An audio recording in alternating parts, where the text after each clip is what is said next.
জান্নাত হলো আল্লাহ তাআলার পক্ষ থেকে ঈমানদারদের জন্য সবচেয়ে বড় নিয়ামত।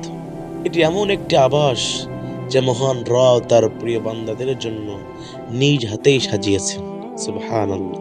পবিত্র কোরআনে জান্নাতের বর্ণনায় আল্লাহ তাআলা বলেন, একে অনন্ত সুখের নীড় হিসেবে আমি আল্লাহ অভিহিত করেছি।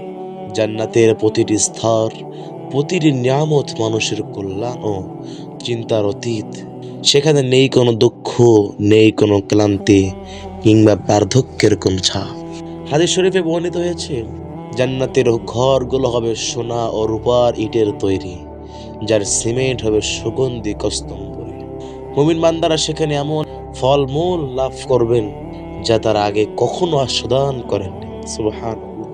জান্নাতীদের জন্য থাকবে রেশমি পোশাক এবং অলংকার, যা তাদের মর্যাদাকে বহুগুণ বাড়িয়ে দেবে। সেখানকার নহরগুলো হবে দুধ, মধু ও স্বচ্ছ সুপের পানি, যা কখনো পচে যাবে না।